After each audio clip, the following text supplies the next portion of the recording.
Agora sim, Marco Longaray, o seu comentário aqui no nosso Bom Dia. Ali, então, eu principiava saudando as pessoas que estão acompanhando aqui o Bom Dia Camaquã e dizendo que nosso estado tem sido duramente castigado pelas chuvas. Parece que eu que já venho de algumas décadas, tudo teve seu auge, volta e meia eu falo aqui, né?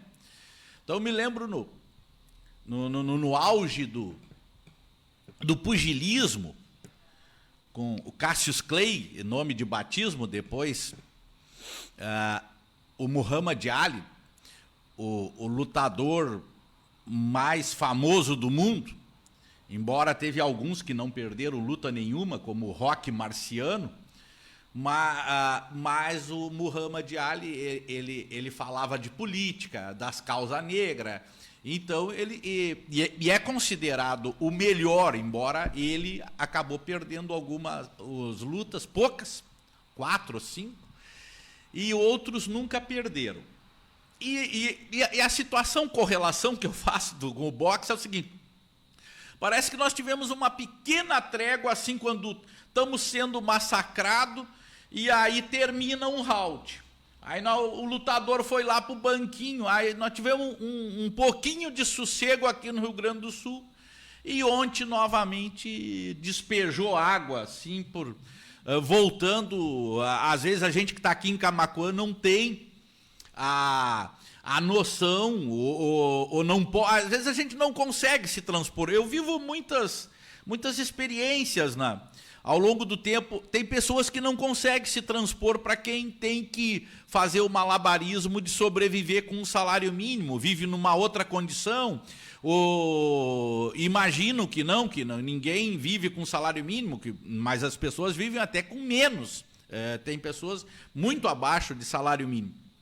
Então, às vezes, é difícil tu te transpor para uma catástrofe dessa que abalou o nosso município, em parte, mas não aqui, com intensidade na área urbana também. Nós já, assim, praticamente, salvo-se aí 3 dezenas de municípios dos 497, no Rio Grande do Sul é 3, não é meia dúzia de dezenas, é 3 dezenas de municípios que não foram atingidos até agora.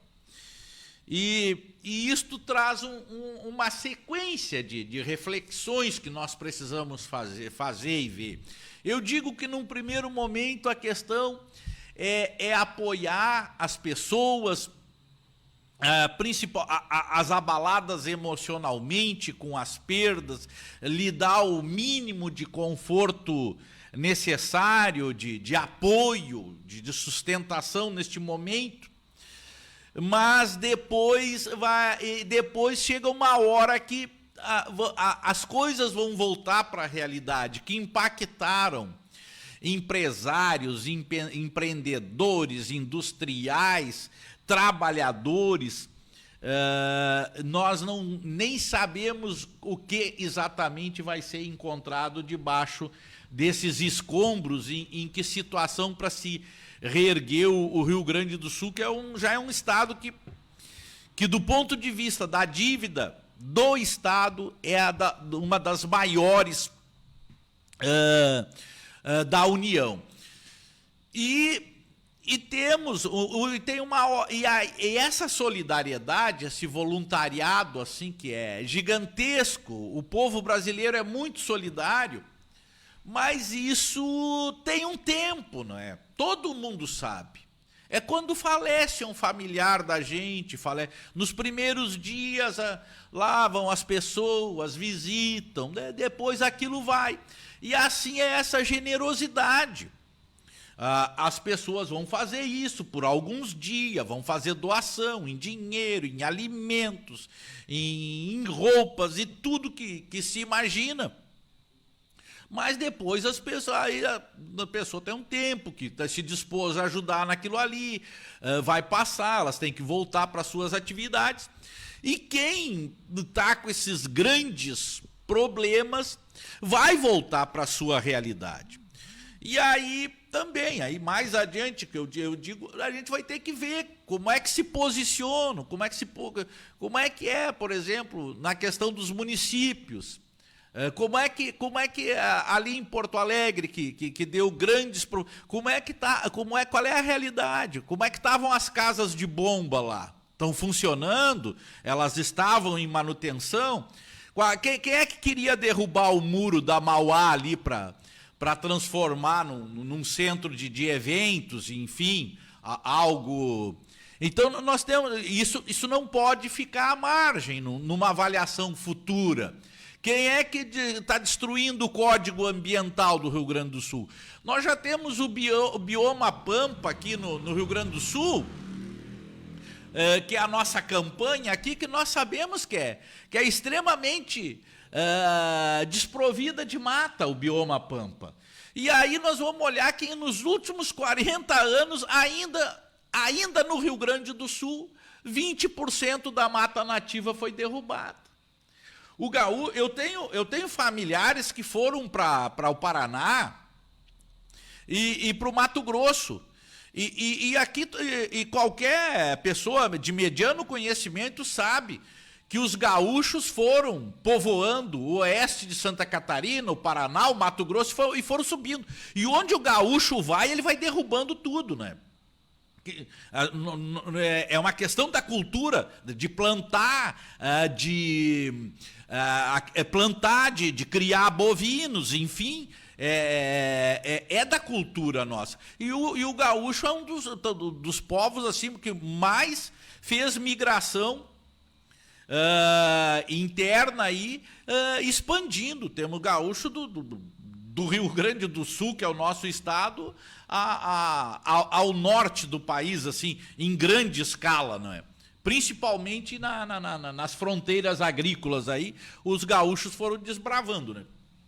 E a falta, muitas vezes, de técnica, eu costumo dizer que tem gente para produzir 5 sacas ou mais por hectare de determinado cereal, aí não está preocupado com a questão. A questão é produzir 5 sacas a mais.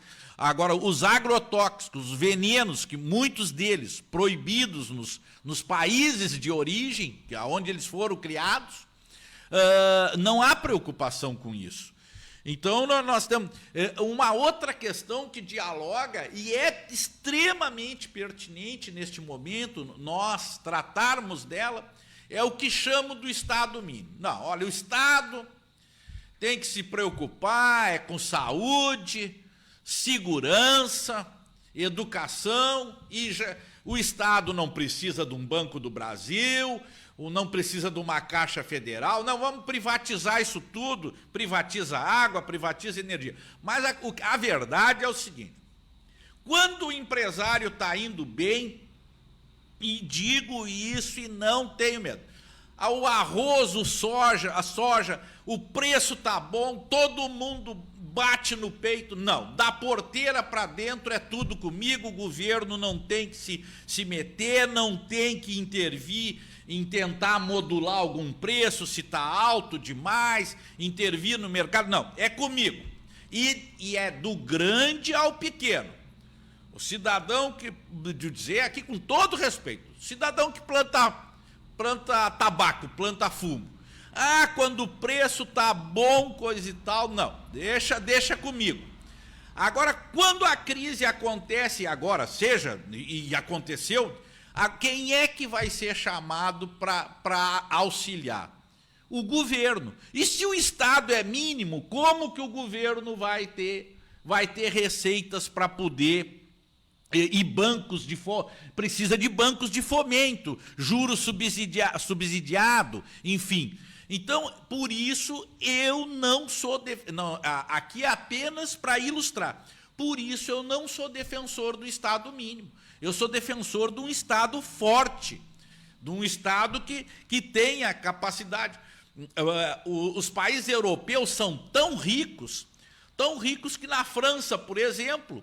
Eles lá, os agricultores, além de muito conscientes, muito conscientes eles ganham subsídios enormes para produzir leite, porque na Europa eles já sofreram na Segunda Guerra a falta de alimentos. Não é que importados alimentos dos países periféricos, Eduardo, e quem está nos acompanhando, lhes seria caro. Não, são commodities, seria muito fácil para países que nem a França, país de primeiro mundo, dos 7 mais ricos lá, importar alimentos, leite, tudo. Mas eles preferem manter, porque se estoura uma terceira guerra, eles têm produção interna e mantêm também as pessoas fixadas no campo. Claro que esses países de primeiro mundo, portanto, é como eu digo, olhando todo aqui deste estúdio panorâmico aqui, de que eu falo, de que é do Clique Rádio, eu estou vendo aqui diversos marcas de veículos aqui, Toyota, estou vendo Volkswagen daqui, nenhuma marca de carro é brasileiro, tem uma agora em parceria aí com uma chinesa aí. Então, assim, aí tu vai pensar numa televisão, nada, aí tu vai pensar numa geladeira, nenhuma dessas marcas são brasileiras. Tu vai pensar num freezer, nenhum é brasileiro. Então, esses países lá da Europa e dos Estados Unidos, eles são países de primeiro, e os Estados Unidos são países de primeiro mundo, por quê? Porque eles têm alta tecnologia, engolir os outros, e nós estamos aqui, como os países em desenvolvimento, e outros ainda chamados do terceiro mundo, numa situação ainda mais difícil que no Brasil, alguns, mas é que esses países de primeiro mundo, eles controlam quase tudo, não é? Então, eles conseguem, para a população deles, lá na Europa, possibilitar para o cidadão um estado de bem-estar social. É o que eu defendo, que todo mundo pudesse ter uma vida digna. Infelizmente, pelas nossas condições aqui, a nossa soja quase toda exportada via porto, nós não agregamos valor, não é? A Alemanha é os melhores cafés do mundo, inclusive esse, o mais conhecido aqui que nós temos, não é brasileiro, a marca mais conhecida. Nos salões de café, daqueles finos mesmo, a Alemanha é considerada o melhor fabricante de café, porque ela não produz um pé de café, assim como a Suíça, que tem mundialmente reconhecido como os melhores chocolates do mundo, não tem um pé de cacau. E os minérios nossos muitas vezes vão para a China. O Brasil é um dos maiores exportadores, se não o maior exportador de minério do ferro do mundo. No entanto, eles vão, aí depois se transformam com alta qualidade e alguma parte até volta para cá. Então nós exportamos muita commodity em outras coisas. Em outras palavras, nós exportamos as mercadorias sem ter um processo de industrialização. Tu pega a soja, seca ela e manda para o porto de Rio Grande, e lá na China e outros países é que vão transformar ela agregar valor. É como hoje, de uns anos para cá, que a agricultura familiar já pega o aipim, a mandioca ali, descasca e aí vende por às vezes agrega um pouquinho mais de valor, né? Tem o trabalho de descascar, mas a couve vem picada, a cenoura, outros, enfim, alimentos. Isso se chama agregar valor. Agora, se tu vender o aipim lá com casca, não vai agregar valor, né? Se tu vender a couve sem picar, fatiar ali, picar mesmo, tu não vai agregar valor. Então, se nós mandar o nosso minério de ferro para lá, ele paga o preço bruto. Assim a soja e outros. Também uma outra questão que o governo autorizou aí, a importar até 1 milhão de soja, de sacas de arroz, para que o preço não dispare, porque, na verdade, embora exista todo um discurso aí de que não vai disparar em função das das chuvas, enfim, e que muito pouco da colheita foi perdido, teria sido perdido essa colheita 2023, 2024, até por as questões de logística, de transporte do Rio Grande do Sul, acabaram resultando numa suba do preço do arroz. E o governo federal autorizou a compra de até 1 milhão. Isso é o teto, né? É como tu fazer uma casa e dizer, eu vou gastar até 2 milhões de reais na casa, mas pode ser 1 milhão e 200, 1 milhão e 300, pode ser a metade, de acordo com a necessidade de haver um equilíbrio. Aí já houve uma enxurrada, eu acho positivo em certo sentido, mas uma enxurrada de... Alguém criou, que não é nem daqui do Rio Grande do Sul, um card ali, uma postagem numa rede social, e que compre os arroz daqui, mas que bom que se estiverem em bom preço, e que não compre da China. Não é da China que o Brasil vai se importar arroz, vai procurar importar arroz, principalmente do Paraguai, aqui do Mercosul, se haver disponibilidade, da Tailândia, e eu estou dizendo que nem para fazer uma elaboração ali, a pessoa imagina um país qualquer e a China é um grande produtor de arroz, mas também tem tem em torno de 15% da população do mundo, né? Uma população gigantesca. Como é que está o nosso tempo aí? Estamos 10 horas. Estamos nas 10 horas. Então é o seguinte, né? Então nós temos que... Essa tragédia aí vai nos ensinar uma coisa que eu já disse algumas vezes, e mais de uma vez aqui, meu amigo Eduardo Costa. Rico é quem hoje pode, assim, parar com a idade que estiver e não precisar trabalhar mais.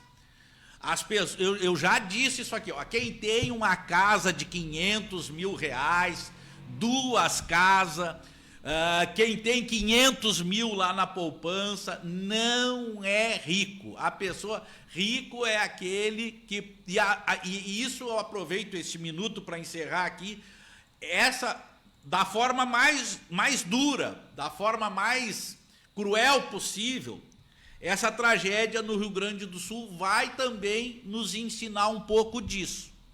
Eu já disse aqui, então rico é quem pode hoje parar, nunca mais trabalhar e não vai... O fato das vezes a gente... mas eu ganho 25 mil de salário. Não adianta. mas eu tenho 3 casas, eu alugo. Não é rico. Gente que... Rico, então nós temos que fazer... As pessoas que se achavam que infelizmente tinham 2, 3 casas ou ganhavam 15 mil por mês, 20, 50 num comércio desses vales aí que foram destruídos e agora estão endividados. Então é essa a reflexão que eu faço para encerrar do ponto de vista das pessoas, às vezes, que se imaginam que elas são, por exemplo, um pequeno agricultor e elas pensam que são do agro. Agro não. Agro é o business, é o negócio.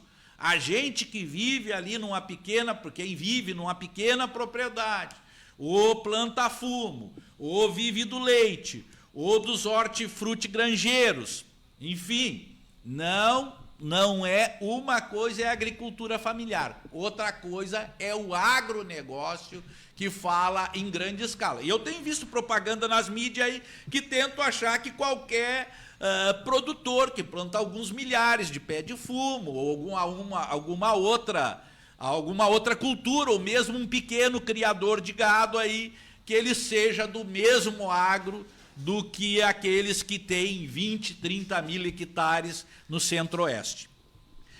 Ou aqui no Rio Grande do Sul, alguns milhares de hectares.